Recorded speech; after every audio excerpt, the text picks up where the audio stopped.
Well, good afternoon, everybody. If we can make a start, it has gone 12:30. I'm obliged to inform you that this meeting is being videoed. Members of the public are entitled to record the proceedings and are requested to give prior notice so that any additional measures that may assist can be put into place. Any member of the public who has any concern should raise them now. Thank you. So we've come to apologies for absence. None. A disclosure of a pecuniary interest. Has any member got any pecuniary interests they want to declare? No, thank you. Then we come on to the minutes of the meeting held on the 11th of May and the 18th of May, of which you've had copies of. Can I sign those as a two record? You all agree? Agreed. Thank you. Item 4 is the public question. We have a question from Mrs. Alison McKittrick, is it? Hello, yes, that's right. You've had a response to your question. Yes. Do you want to add a supplementary? Yes, please.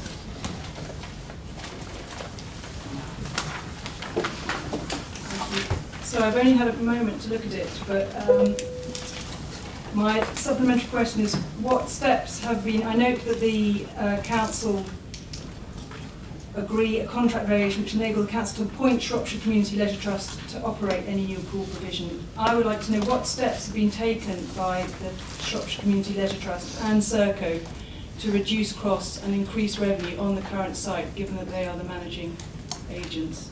Right, thank you. Well, I'm going to ask portfolio holder Stuart West to reply to that. If I could respond to you in an email after Yes. the meeting. Okay, Thank you very much for the question. Thank you. Okay, thank you. And we also have a question from Mr. Bernard Walls, I think we've heard from before. Have you got a supplementary? Yes, I have. Good afternoon.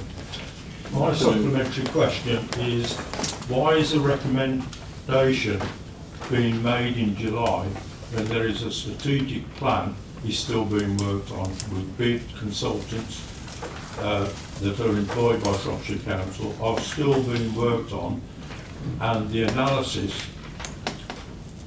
on the consultation, there is no viable document or feasibility study of the quarry site. I'll ask portfolio holder Stuart West to reply.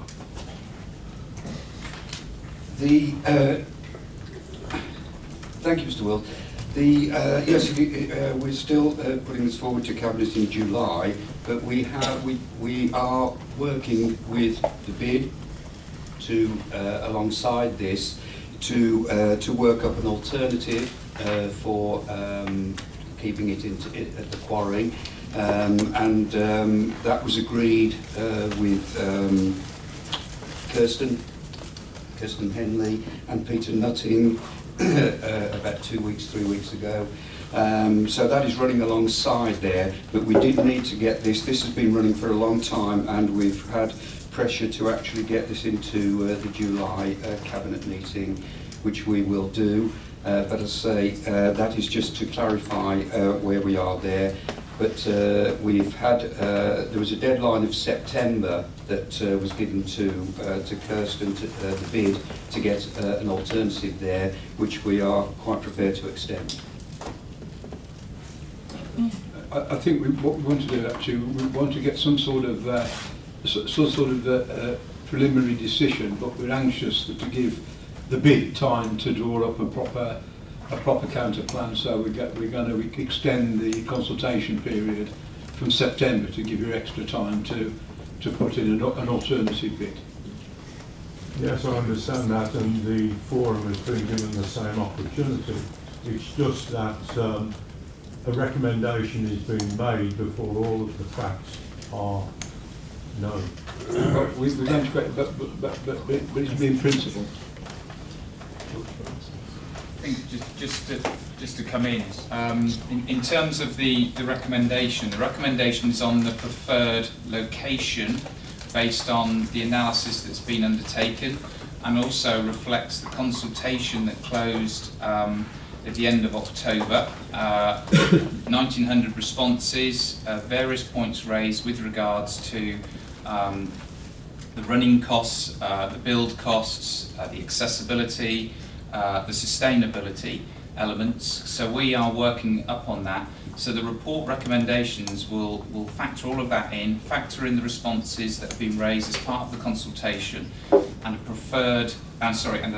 a recommendation on the preferred location, and the reasons and the evidence behind that will be made. I think what Councillor Pate and Councillor West have articulated is, as you're aware, Bernard, we have good relationships with the Forum, good relationships with Shrewsbury Bid. They are both keen as organisations to keep the pool where it is in its current location, and want to work with us to draw up alternative options and funding mechanisms to see how that could work. And what we are saying, as the leader has said, is that we are prepared to factor that into our overall thinking. So even though the decision will be made in July, we are keen to hear those proposals and are prepared to give a reasonable amount of time to get those proposals back in before any further work takes place. Chairman. Thank you. Chair. I'm sorry, this is just, Yeah, no, not for debate. just can the questions and answers be provided to all members around the table? Yes, So that sure. we are aware. We can do that. Thank you, Roger. Thank you very much. The next item is matters referred to scrutiny. No? Item 6, this is the community infrastructure levy, and I think over to Mel's going to lead on this one.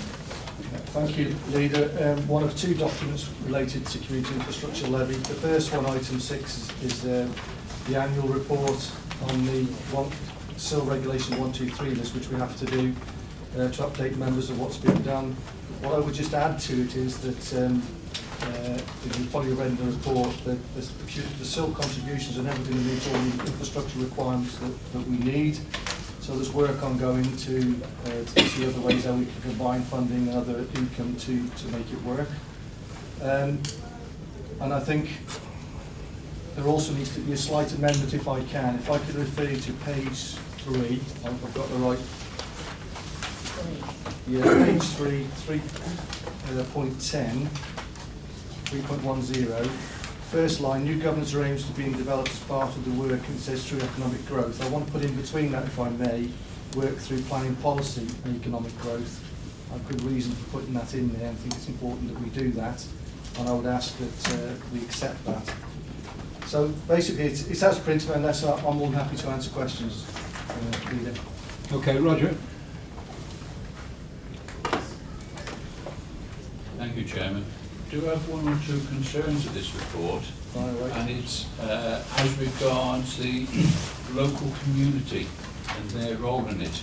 I noticed that in 3.2 it puts down the Shropshire Council, in 3.3 Shropshire Council will be making the final decision on this, and then in 3.4 it says early and continuing dialogue between service managers, local members and communities doing it.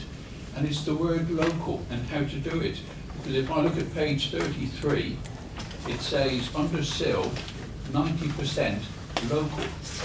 If one goes on to page 41, it then says the potential cumulative impact of the need to provide this infrastructure across Shropshire means it is essential.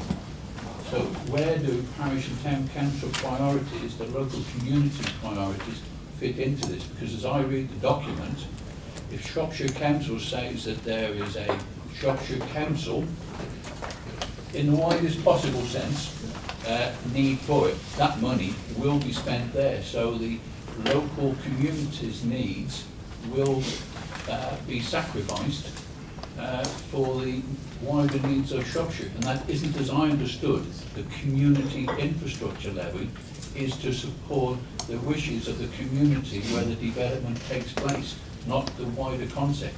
And there was reference about schools and expansion in schools, for example.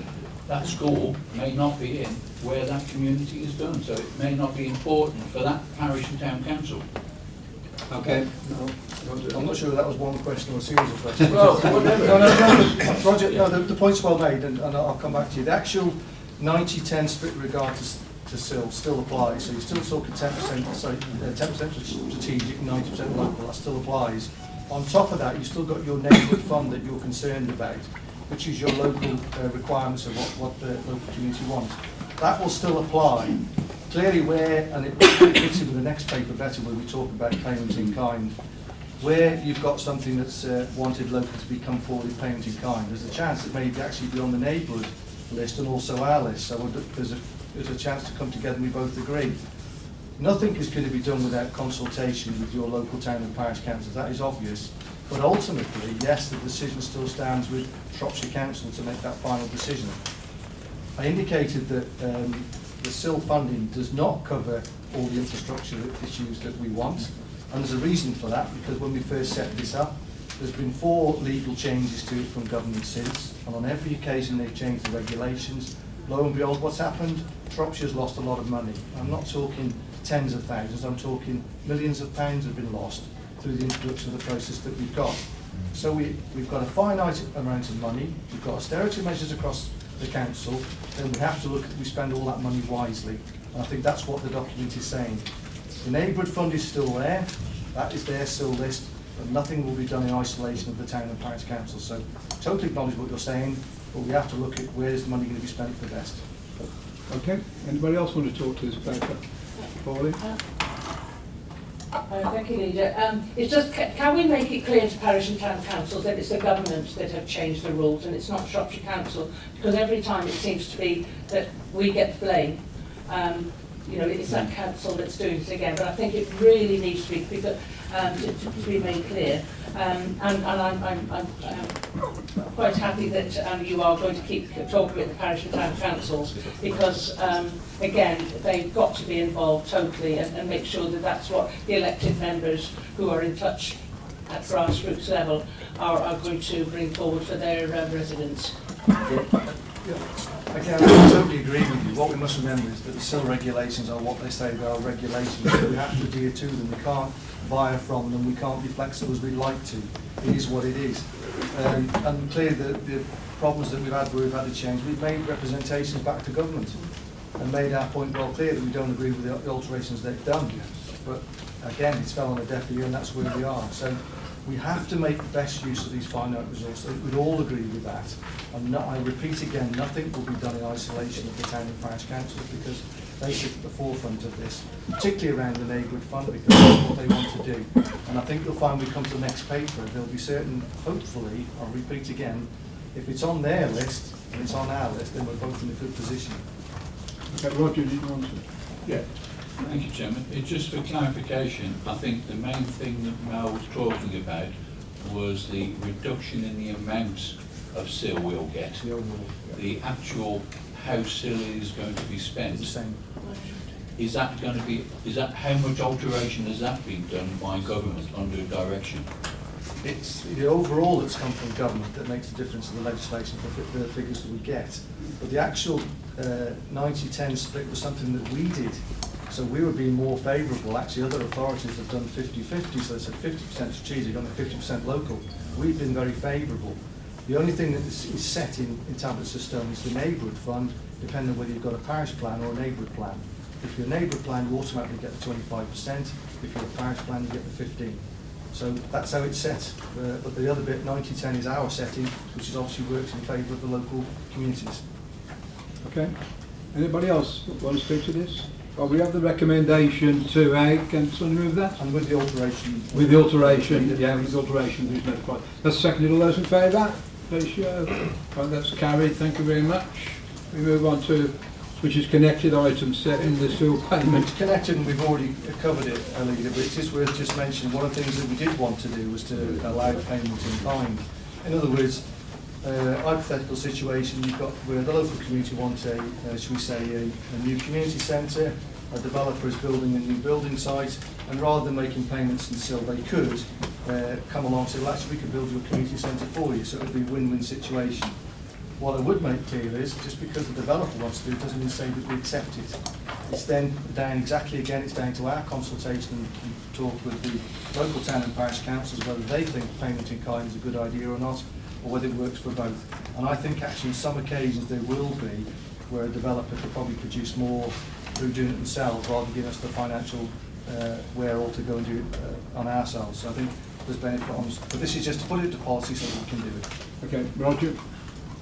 Thank you, Chairman. I'll pick up that, and I'll pick up the reference about the neighbourhood fund on page 64, and it's to be agreed with the local community. Yep. My concerns is the 90% and how that is spent, because there's no reference in there that I could see. The neighbourhood fund, there's consultation with the parish and town councils, but with the other ones, it says offered at Shropshire Council's discretion, and there's no reference in there about discussion with the local parish and town council, and that is one of my concerns with this. Can I come back again?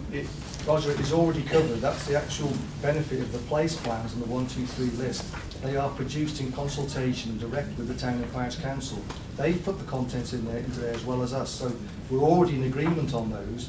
The neighbourhood fund, as I said, is slightly different because that is their funding they can use. And the only time I can see that being asked for to be used is where we've got an agreement where there's a project that will fulfil both requirements. But nothing will be done in isolation of the town and parish council. It makes it quite clear within the report. And go back again, even because someone's offering it doesn't mean we have to accept it as a payment in kind. Okay, Simon? So, thank you, Leader. Yeah, I was just going to back up what Mal was saying, and I mean we've got a fine example in Shawbury. The highways, with the development we've got in Shawbury, the highways was for a filter road onto the estate. The local residents and the parish council wanted an island, and they are using part of their 90% of their SIL to actually fund the island. The developer's doing it because they've got the equipment and everything on site. It's coming in a lot cheaper than if if Shropshire Council were actually funding the island. Okay. Can I just make one more point? Yes, sir. Sorry, I did want to make one more point, because when I received the documents and the paperwork, the first thing I did was look through and see, make sure on the back, is it my responsibility? Of course it is, and also Steve Chalmers, and it's also put down as for the director that's got responsibility for the report. I also think sometimes we should acknowledge the people who are doing the work. And this particular one's been compiled together by Hayley Dyke, who's done an excellent job. And I think sometimes we should recognise the author of the report as well as who's got responsibility for it. Okay, Alan, do you want to speak? I'm just looking at paragraph 4.3 on page 60. Which one are you on, Hal? Which bit on? Page 60. 4.3. Yeah, go on. That seems to imply that the town and parish council must be consulted and have some sort of veto over whether they agree. Again, I refer, you've got the document in front of you. Read 4.3 at the bottom. It tells you quite categorically in third line, parish and council prior to any formal agreement with Shropshire Council. It's all part of the process. We can't do anything in isolation. But I think where Roger was coming from, he's saying the final say comes to Shropshire Council, and that is correct. It does lie with Shropshire Council, but I'm not aware of any situation yet where we've been in disagreement with the town and parish council on what they wanted. Okay, anybody else? Well, the recommendations before you, all those in favour? Somebody against? Right, that's carried, thank you. We now move on to item 8, which is the revenue outturn. You'll see that the revenue outturn is 2.8 million roughly, which is 0.5% of the original budget, so I think that shows our budget was reasonably accurate in the first place. There's been an increase in the general balance. It now stands at 18.3 million, which is above the anticipated level and something we might find very useful. We note the outturn of the housing revenue account, an underspend of just over 1 million, and a level of housing revenue reserve stands at 5.8 million. There's an increase in our earmarked reserves and provisions, excluding delegated school balances, of 4.17 million, and the level of school balances stand at 7.17. I think in all these, quite a thorough report in front of you. It's nice to see that we've got an underspend rather than overspend. Do you want to add anything, Michael? Okay, well, we've got those recommendations, 221. Roger? Thank you, Chairman. Congratulations to the officers for delivering this, because in the Q3 report, the last one I saw was predicting an overspend of £400,000, and it's now been returned to a 2.3 million surplus. So that's a change of 3.1%, or a change of 1.5% of the gross budget in 3 months. Notice there is numerous references about vacancy management, and I do have concerns about the staff and the pressures they're under for it. But it's, the way I look at it, it's the revenue budget, the underspend is 1.3% of the controllable budget as mentioned in Table 1. And the actual reserves, if one looks at the controllable budget, which is there, and it's referenced there in Table 1, our general reserves is now 3.1%, where the council says 0.5 to 2. Gross budget, so it's mixing gross budget and controllable budget throughout the document, but the way I look at it is 18 million is equivalent to 3.1% of our controllable budget. So one can mix apples and pears, but one has to be careful how one mixes it. But so, yeah, I also note that on page 5, the balance held, total reserves and provisions is shown as 78.5 million, which if one takes off the school balances drops to 75 million. So it's mentioned there that the gross council reserves is there. And there's several other comments I could make, but I noticed going to council anyway, so there may well be a debate there. But it is good news, especially for what we're facing in 2017-18. But I'm concerned that there is such a change in the finances at 3 months' notice. It does show volatility, but my congratulations to the officers for actually delivering the budget that the council wanted. I think, Roger, that the overspend as a percentage of the budget is very creditable, really. And I wouldn't like the press to go away thinking we've got loads and loads of reserves. Most of those reserves are earmarked reserves for specific purposes. They're not just money lying about. And we're told from our auditors, and I'm sure James will correct me if I'm wrong, that our balances ought to be around 28 million pounds. So we're not actually got those balances that our auditors say we should actually be having. And I think that movement from overspend to underspend is reflective that we're seeking out on every opportunity efficiencies within the authority that we're able to do that. It's an ongoing process to try and enable us to fix the dire financial straits that the actual authority is in. So we're seeking efficiencies continually, and I think that probably reflects the good work that our officers have done in operating things in a more efficient manner. Michael. Chairman, I reckon reserve this comment for my paper 10 in answer to Roger, where the revenue forecast and the year-end forecast and underspend 2.815. Yes, there's a change, but I think we ought to acknowledge, Roger, that the budgetary savings that they've achieved by a number of departments are helping to offset the challenges that we are facing in the adult services. They are to be commended. Okay, Alan? Officers are to be commended and congratulated on how they've managed to arrive at this budget outturn at the behest of the council. But I take issue with Councillor Evans, because this is not good news. Because behind all this, as we drill down, there's a massive reduction in the services that we're offering to the people of Shropshire. There's, I see figures in here showing the large numbers of staff who are have been reduced. The number is, I think, 37% or something. I've seen figures over the last 3 or 4 years. So in terms of how Shropshire residents should view this, what's in this report and what, as I say, what lies behind it is devastating condemnation of the policies that we're having to implement at this council. and that will not be lost on those people who are suffering from that decline, and all those who are campaigning to prevent further massive decline in services. But obviously we'll be debating this at full council, and we can probably go into this in more detail then. But it's not good news. We should not be slapping, or you should not be slapping yourselves on the back and saying good work, because it isn't. It's awful news for public services and for the people and residents of Shropshire.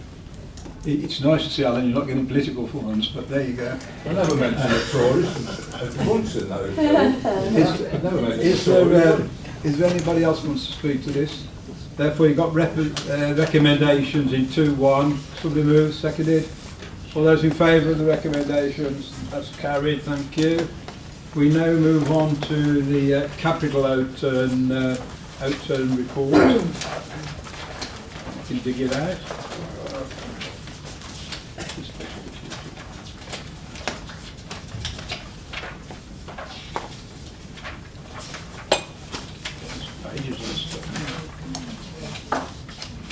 It's all right, we get the agenda in one big bunch. There we go.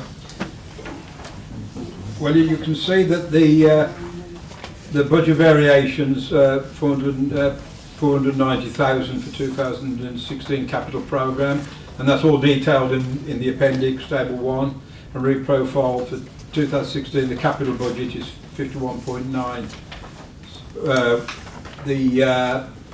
We accept the outturn expenditure set out in Appendix 1, 44.1, representing 85.7% of the revised capital budget.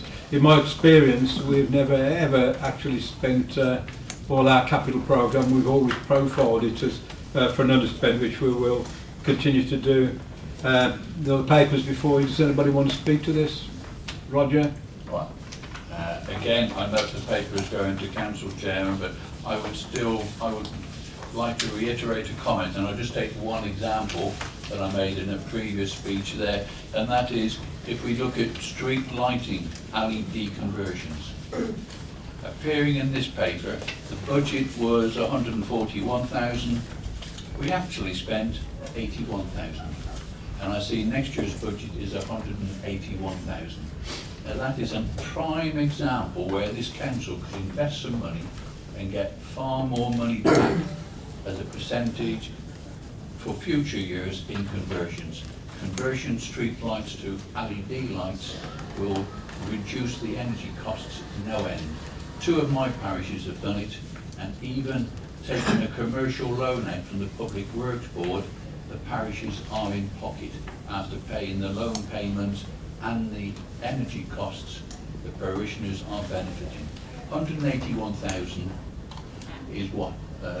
If we take 1,000 per lamp, is 181 columns. Is that really any worth investment? We should be doing far more, both for the green energy, carbon, as well as saving costs. Thank you, Chairman. Thank you. Well, Roger, now since I took over, we're actually already looking at ways of saving energy costs. Since the panels, the solar panels on the roof, which is going to save us, I think, about £30,000 in revenue a year. We're always looking at ways of turning capital into revenue, and maybe that's something we'll be looking at in the future. Okay. Anybody else want to speak to this paper? Well, the recommendation before you to A, B, C, and D. So we move that. Seconded. All those in favour? That's carried. Thank you. We now move on to item 10, which is the fourth quarter's performance report. It's a very comprehensive report, as I'm sure you've all read. Does anybody want to talk to this? Or you doing it? Go on. Oh, sorry, Michael. Thank you, Michael. I think essentially, before moving recommendations, just a couple of points, if I may. And it alludes to what Roger was saying earlier on, and confirming that the overall performance of the council has remained rather stable throughout the year, without any significant variations across the quarters. And again, just to reiterate, this is a testament to the hard work of the staff who continue to strive to deliver quality services against the challenges of reducing budgets. I'd just like to comment also on a matter of looked after children, Chairman, that the total number of looked after children has decreased during the year from 310 to 283, but would make the comment that it is more important and absolutely to reiterate that the looked after children strategy is not about reducing the number of children in care, but is about ensuring the right children in care at the right time and for the right duration. The council tax register has increased by 1172 over the year. Employment is up and unemployment is down. And just one last comment, Chairman, is that the future reporting will be slightly changed to take into account a big conversation and hopefully be a bit more easier to read. Chairman, I move recommendations covered in 2A and B. Call for a second. So seconded? Yeah. Okay, you want to speak to this then, Alan? Previously when I spoke, I referred to 37% staff reduction, and this is on page 120, paragraph 5.4. And I'll ask through a different route, but I'm just wondering how many of those 37% of staff which have been reduced have been through voluntary redundancy, how many through compulsory redundancy, and how many through just natural non-recruitment into posts. You may need a written answer to that, but I don't know whether you've got it soft. The numbers I was looking at here, Chairman, the full-time equivalent of 2661 as against 2876 last year. That doesn't give the breakdown of whether it's voluntary or otherwise. We'll give it. We'll get back to you on that, Alan. And in addition to that, then, could I also ask that when they're providing that information, that that people also let me know what has been the total cost of redundancy payments, including pension add-ons and other payments. Can I get back to that then? We'll get back to that information. Yeah, I would just like to make it clear though that most of the redundancies, or most of the people leaving has been through voluntary redundancy, or people leaving the authority. There have been some, but relatively few compulsory redundancies. So we can give you the precise numbers, but I wouldn't want to run away with the idea that most of them being compulsory. No, I wasn't even suggesting that, Clive, but also I'd like to know what the breakdown is, and also what is the total cost of the We'll get that to you, Alan. We'll get that to you in writing. If there's no further... Oh, sorry, Roger? Thank you, Chairman. If I refer back to what I said before about apples and pears, I noticed on page 125 it says a year-end overspend of 2.8 million was on a budget of 215 million, which reiterates the point I was making before about that budget has been saved on a lot less than the 594 million, which is the gross budget. It's on that controllable budget. And to have a turnaround on that means that there has been a significant alteration within the structure of the council.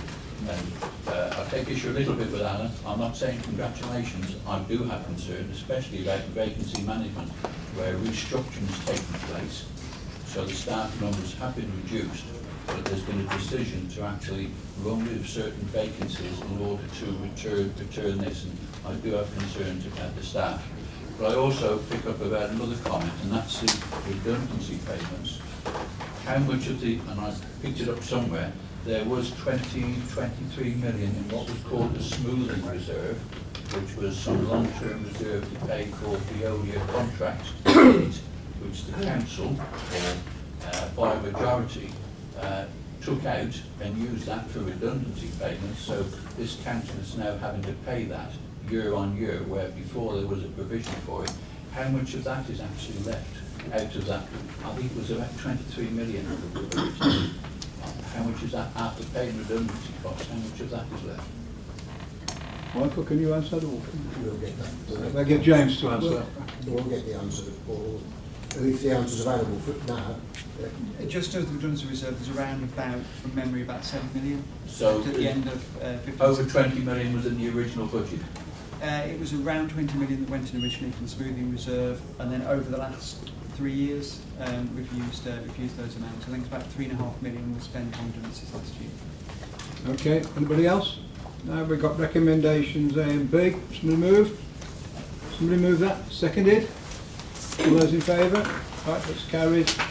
Thank you. We now move on to item 11, decommissioning of Shropshire Net. This is before you, Chairman, because it affects more than one division, otherwise you may think it wasn't worth the paper, but nevertheless it's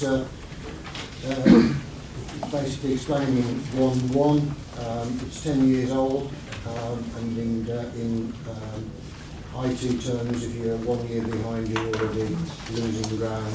In 1.3, it explains that most of the parish council and town council have now moved on to utilise free offerings available on the market. And I can just say to you that at that stage, in following all the consultations, there are only 3 who haven't reacted in either a positive or a negative way. They being Knocklin, Farlow and Orton and Richards Castle. We'll continue to follow them up as we have done in the past, again with phone calls and emails. But if you can take the dog to water, you can't make him drink, can you? So I'm going to move the recommendation to 1, Chairman. Is that seconded first? That's seconded. Roger? Thank you, Chairman. I note this, I haven't got a copy of the report, I've presumably sent out. It was to follow. Yeah. But it has this decommissioning, might have said Shropshire Council money, but it has cost parish and town councils a chunk of their money to do it. So they have had to enrol and take out new services to replace it, and they weren't really given a choice. Shropshire Council said, at the end of June, we are decommissioning it, you'll have to find something else to do it, which is something that they have had to do. Some of it's costing £200, £300, £400 a year, extra costs. But before I ask Madge to come in, I've got to say, Roger, the parish council I've talked to, that's not the reaction that I've got. Madge. Just to say that the actual fact that we probably were going to decommission this, because gradually it hasn't been as good a service as it initially started out to be 10 years ago, because there's been so many changes in IT provision. Government put in some funding for transition for parish and town councils to set up their own websites or join a grouping of websites, whichever they chose to do. And I've been delighted, frankly, to the meetings that I've gone to, that I've seen parish and town councils grab this with enthusiasm, that they can set up their own websites, they can input it, they can change the information, it's kept up to date instead of this. Some of the information, if you go on the websites, were years out of date, never mind about months. So I don't agree with Roger there. There was always a cost somewhere in the website, and if you've got it under your control and it is accurate and kept up to date regularly, then that's got to be a major plus for everybody. Thank you, Michael. It isn't Roger's experience isn't either the same as Madge's and mine, and I've got 7 parish councils to deal with, and my parish councils have also accepted it with open arms. But Roger, it's 10 years old and has not been updated on an annual basis. It's gone backwards 10 years at a rapid rate of knots. And all the free offerings that are available on the marketplace, or we shouldn't really say marketplace, but available out there, are being enhanced all the time and giving the town and parish councils more opportunity to use IT to their benefit. So I'm sorry your parish councils have had that experience, but it certainly isn't mine nor that of Madge's. And I suspect many other people's as well. So I move the recommendation, Chairman. Okay, it's been moved and seconded. Roger, did you want to say? Yeah, I'll be happy to provide some accounts and actually show the actual cost per year of both setting it up and the maintenance cost that is having now to be incurred by parish councils. And these are the smaller ones, not the town councils. This is the smaller ones, which is a fair percentage of their budgets. Okay, well, it's been moved and seconded. The recommendation 2-1. All those in favour? Is anybody against? Right, that's carried. Thank you. We now move on to one public estate. I've got Michael and Robert Tyndall as the deputy portfolio holder. That's fine as well. I've asked Robert Tyndall, who looks after our estates and with the portfolio to put this to the meeting. Thank you. Cabinet, we've applied for £50,000 grant. This was had to be applied for by the 6th of May. and we are due to hear the results of that application on the 10th of June. If we get the £50,000, we intend to put in a bid for a final service and assets delivery plan, and that has to be in, if we're successful in the first application, by the 29th of July, and we will be told the decision by the 23rd of September. In this, we have been helped by Close Partnership, whom Clive Jackson and I met in February in Worcester, and they are, one of their partners is the West Mercia Police, so we got them on board in both camps, as it were. And I would recommend that Cabinet agree to the submission for the grant of £500,000 if our application for the £50,000 grant is accepted. I think I have to move that, Chairman. Sorry. Yes, I overstepped my cost again. That's I learned moved. from Is last that time. seconded? Right.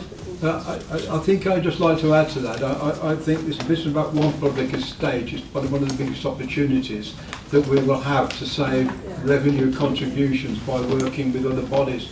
And I have to say, for the meetings that I and the Chief Executive had with the police and the health and various other public bodies, they're all up for this. So we're hoping this is going to generate some real revenue savings in the long term.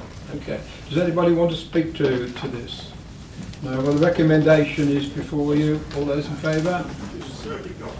Is anybody against? Right, that's carried. Thank you.